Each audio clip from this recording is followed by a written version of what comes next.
From the Ticats Audio Network, this is Ticats Today with Louie Butko. Yes, it is Ticats Today for a Tuesday, September the 6th, 2022. Thanks for checking us out on the Ticats Audio Network. Louie Butko here with you. Happy post-Labor Day. Happy first day of school, however you're choosing to celebrate. I know my guest today, Mike Daly, and his wife sent their little one to school for his first day of school. So it is first day of school. So if you're listening to this in the afternoon, maybe you're driving around 3 o'clock, just keep aware that there may be kids on the road. There may be buses on the road and additional traffic. So just keep your head on a swivel as the kids head back and forth to school. Just a nice little reminder there for you. The game. The Ticats lost 28-8 yesterday in the Labor Day Classic. Their first ever loss on Labor Day at Tim Hortons Field drops to 3-9, which right now is last in the East Division. And we'll hear from Coach O as he spoke after the game. And as mentioned, Mike Daly is going to be by to give his thoughts on what we saw last night or yesterday afternoon. And I'm speechless, which is hard for me to do. I honestly didn't expect that. If you heard me on the pregame show, I was predicting Tiger Cats pregame with Bubba and Andy. I very, very sillily, I don't know that word, but I made a bold prediction that I thought the Ticats were going to win big. And I said that to Courtney, Steven on the field before the game as well. And it just wasn't meant to be.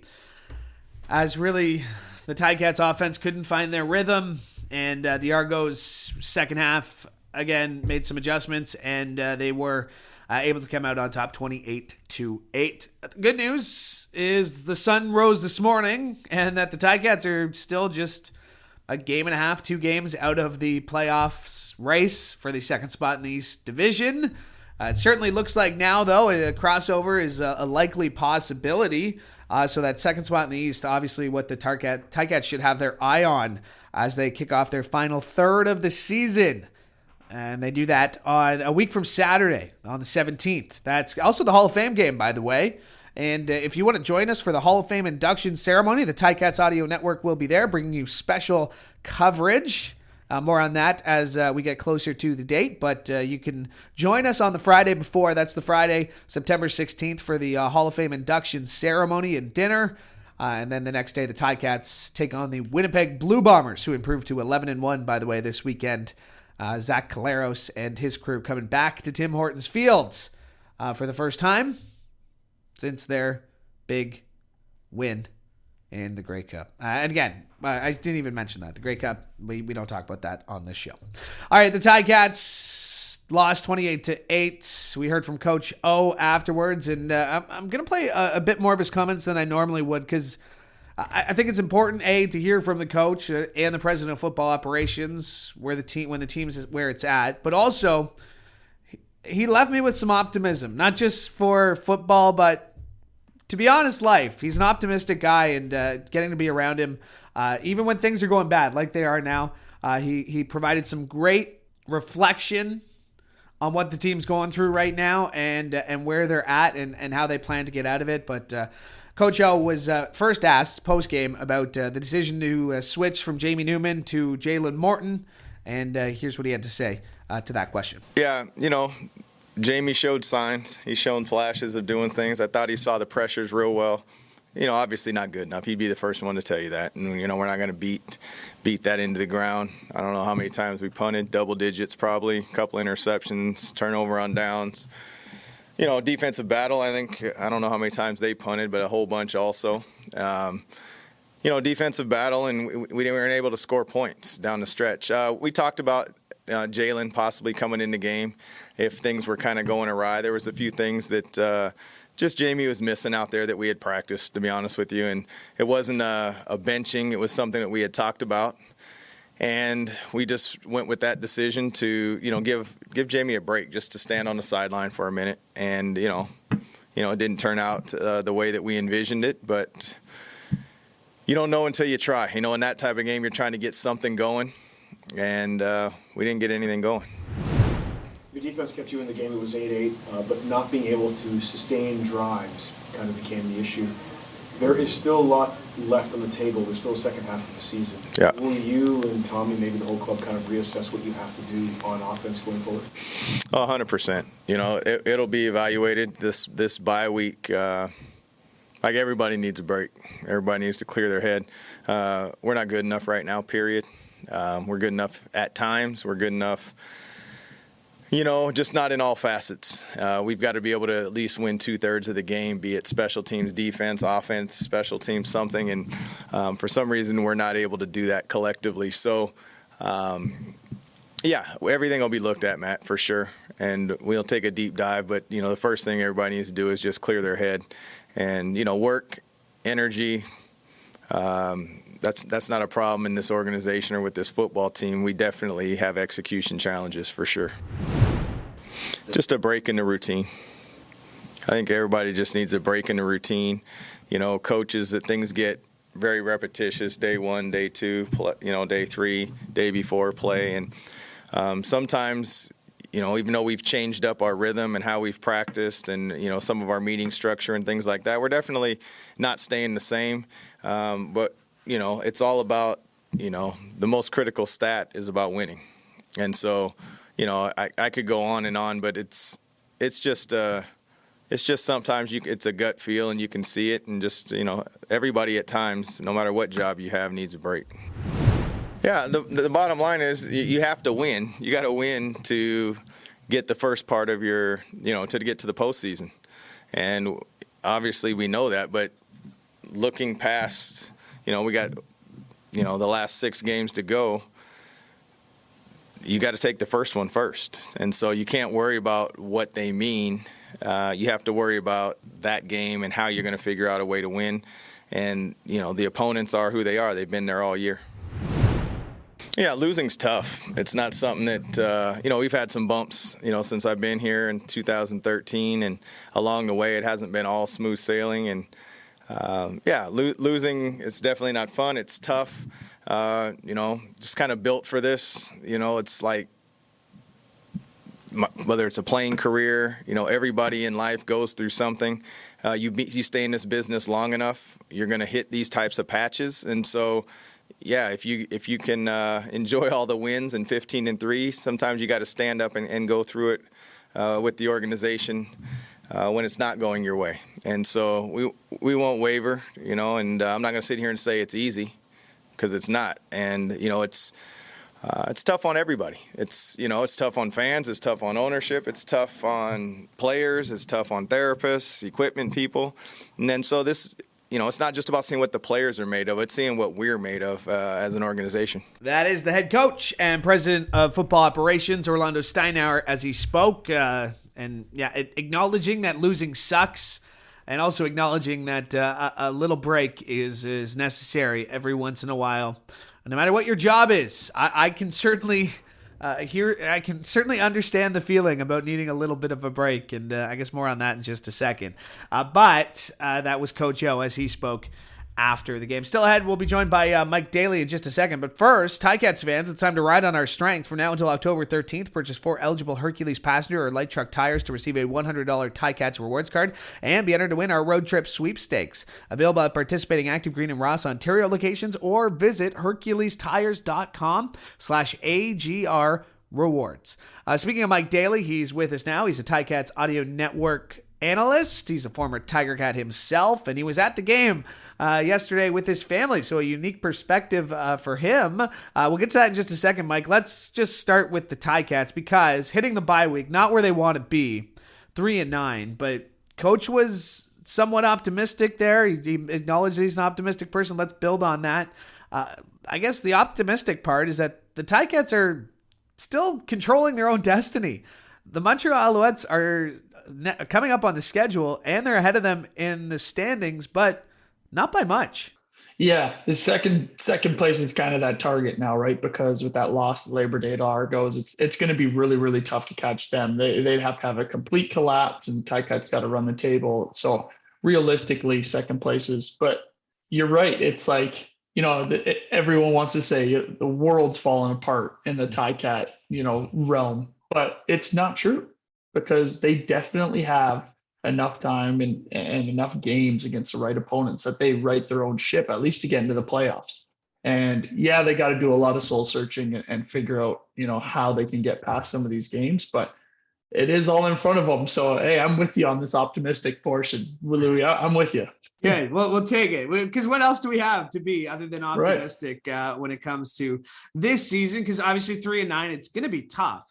But when you look at the bodies that are in place, and you played with these guys, right? I mean, Dylan Wynn is a competitor. Brandon Revenberg is a competitor. And the leaders on this team who are healthy, not to mention the leaders who aren't healthy, who are still around. How do you rally the troops, man? You were a leader on special teams last year. How do you rally the troops in times like these? Yeah, I mean, it's tough. I'm not going to lie. It's tough because it's the same story where it's like, man, we have this chance to win. You know what I mean? As the players talking to each other, we have this chance to win. We just cannot get over that hurdle. So what do we have to do as leaders to be able to step over that hurdle? And I bet all of those guys that you mentioned, right? Dylan Wynn, Brendan Revenberg, Tunde Adeleke, Jamal Roll, those type of guys are all sitting there probably on this bye week, unfortunately, sitting there going, what do I need to do to be able to help other people around me, right? Like they've been in that situation before where it's, okay, I need to step my own game up, but now it's in this world of, these losing the tough games. It's what do I have to do to help other guys be able to step up and make these type of plays so that we don't end up being out of playoffs early, because it is hard, especially right now when you continually lose games, even though you're in that playoff race. That's the one thing that's going to keep you going. But like you lose these type of games the way they are, and it'll start eating at you. So it's tough business for those leaders. Last time last bye week, we also had you on during that time, and we're not gonna. We went through the discussion about how important it is to get away from the game. We heard from Coach about it after the game, where he said it's the minutia of the everyday of day 3, day 2, day 1. Walkthrough, game day, recovery, right there. And it is, and this was a very long stretch between bye weeks. Ticats have 2 this month, in fact. Again, we've talked about it before, but how do you, again, back to rallying the troops, what would be the plan to get guys together, to keep guys light while also trying to recover? Would you be one of those guys trying to, hey, does anyone want to go to Florida for the weekend, or what would you be trying to do right now? Because I know Task is a big Florida guy. Him and Jenna would already be gone by this point. But what would you be trying to do to help just chill the mood? Yeah, well, the nice thing about the bye weeks is it's almost like a reset, right? And I think that's exactly what this team needs is a reset to be like, okay, let's take some time off and go see your families, right? If you want to go on a vacation. I don't think there's really going to be much team activities. Maybe the people staying around Hamilton, they might get together, like I said before, play a little bit of golf or do something that's with the people around. But I don't think you do anything where you say, hey, I'd like to get everyone together, or as many people together as you can, because these bye weeks, like you said, it was such a large stretch that, people want to go home and see their families. But that's almost exactly what's needed right now. Right, is to try to get, and it's impossible, but try to get your mind off of football and try to just go home and, see people that, might talk about football a little bit, but understand, probably shouldn't say anything about the Ticats. So that's kind of what I think is needed for this team right now, is just that fresh reset going into these next few games. A chance to put things into perspective, maybe. When you talk about going back, maybe some American players, especially with, some easier restrictions at the border, going back to high school or your colleges, and getting a perspective on why you play the game. Yeah. And that's the biggest thing, right? Because you can get in this world of when you're losing of like, oh my gosh, this is the worst. You know what I mean? Why can we not win? Nobody's really happy around the building, right? When you're losing, it doesn't matter who you talk to. It could be Drew, the equipment guy. It could be the scout that's just kind of hanging around, whatever it might be. No one's happy. So to be able to step back and just kind of take a big breath, I think that's kind of what they need. And to help get some people healthy, right? That's another huge timing of this bye week is, Winnipeg coming up. You need some of your guys healthy so that you can push it over this little stretch that they have. I'm not sure if Stroh is going to be happy that he was name dropped in the episode, or embarrassed that you threw him under the bus, that he's cranky when you're losing. I don't know which one he's going to be, but I guess we'll have to find out once they're back. You mentioned the Winnipeg Blue Bombers on the calendar. I mean, that is as great of a test as you can get coming off a bye week. How do you approach that one? I know it's a far ways away. I know the guys probably aren't thinking about it yet, but I mean, Coach, I don't want to say he wouldn't be doing his job, because he deserves a break too, but it's in the back of their mind. The Winnipeg Blue Bombers are the next team on the schedule. How do you approach that game? Oh, and if you think the coaches are taking a full bye week, they might take a day off. Right there, they're working about as hard as you are, man. So they might take a day off, but that's probably about it, because they understand, hey, we have to get these guys prepared. Exactly how I was talking about with the leaders. Those coaches are leaders, right? They are the leaders of those, the special teams, offense, defense, the head coach. So they're sitting there going, what do I need to do a little bit more to be able to help these guys? So they're going to, dive into all the film. Well, okay, when did Winnipeg lose? How did they lose? How did people beat them? How did people slow down Zach? How did people attack their defense? And they're going to have all that laid out and come to battle with a plan. But that's going to be, their entire bye week is going to be eaten up by that. So if you think they're taking any time off, especially in the situation they're in, absolutely not. I like how you said, how do you slow down Zach? Because it's not a matter of stopping Caleros. It's a matter of slowing him down. Last one here for you. Again, started optimistic. We're going to finish optimistic, or at least positive, because you had a unique perspective of the Labor Day Classic that you probably had never had. In the stands at Tim Hortons Field for a Labor Day Classic. You had the fam down there as well. What was that experience like? And just your overall assessment on game day? You and I both know there was a lot of work that went into everything that fans saw on the big screen and on the field. So just your overall impression on what was, other than the action on the field. The rain held off for the little bit, but your overall impression on the Labor Day Classic from that perspective. Oh, it doesn't get any better than Hamilton. I mean, the atmosphere that's around, and the craziest part is that when you're playing, you don't really realize everything that goes into it, right? And that's kind of what I've experienced this year, is how much there truly is that goes into it, and just around the stadium and what people are doing while the game's going on, the different activities and everything. That's so getting down there with the family and being able to walk around, say hi to people, and have the kids there and watch a football game with the kids. It was awesome. But the amount of effort that is put in by, number one, the fans coming out and just having an absolute blast. The atmosphere anywhere you go is electric. And then the amount of stuff that's going on. So, stadium ops and what they're doing, it is so cool. And it was really fun. It was eye-opening for sure to see all the stuff that goes on and how many people are involved in it. So, it makes you pretty happy, right? Because as a player for so long, you see it, you see the fans, you hear them, but you don't understand everything that goes into it because you're just so wrapped up in the game. So it was cool. Yeah. It was really cool. No, it was cool. It was my first game of the year, actually, having to do that other job. I know. So it was, I felt like a big shot. I was getting stopped, and no, I wasn't. But I know you were swarmed. I tried to go over, say hi. And I was like, oh man, I don't have time. But swarmed by the kids crawling on me for the popcorn, maybe. But yeah, that's about it. That's it. Mike, appreciate this as always. Thank you for being my only guest this week. So thank you. I appreciate that. Hey, man, anytime. This was fun. That is Mike Daly, Ticats Audio Network analyst and former Tiger Cat himself. And just a special shout out. His last answer there sparked something.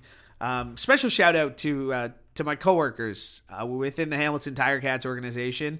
Okay, the results on the field, we mentioned this, not what we want, but off the field.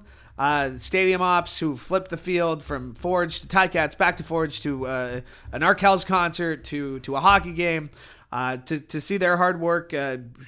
Really, I mean, a sellout last night. We haven't even mentioned that. A sellout, 25,000, the largest ever crowd for a Ticats game at Tim Hortons Field. Again, the results on the field, not what we wanted, but the game day experience. It was my first game back, and it was a nice reminder of why the hard work that I get to see people put in every single day at that organization was rewarded, because the game day experience, bar none, one of the best. So special shout out to obviously to Mark and Jerry and of course Chuds, who was hustling. So again, and our content team, who I've been lucky enough to get to work with the last couple of years. Again, I feel like I'm rambling here to something bigger, but it's just to acknowledge the fact that I was really impressed with the game day staff and the experience, and recognizing the hard work of everybody behind the scenes to make game days run smoothly. So I did allude to the fact that I was taking a break, and good news if you're somebody who likes listening to me, I'm not going anywhere too far. Or anywhere too long. Bad news if you don't like listening to me. But I will be off the rest of the week. So for the first time in the history of this show on this network, I will not be hosting Ticats Today for a few days. It'll be RJ Broadhead filling in, and no one more capable of stepping in to fill my shoes through the rest of the week. I will be back next week, so I look forward to talking to you then and setting up a huge Week 15 matchup against the Winnipeg Blue Bombers. That game, as mentioned, the Hall of Fame game. So we will see you next week. Hang in for RJ the rest of the week. He's got some great stuff planned for you. Again, talk to you next week. From all of us here at the Ticats Audio Network, I'm Louie Butko. Hoping you have a great day. Ticats Today can be heard every weekday, and we would like to hear from you. Email us at gameday@ticats.ca. Have a question or an opinion? We want to hear it. That's gameday@ticats.ca. Subscribe to the Ticats Audio Network on Spotify or wherever you get your podcasts.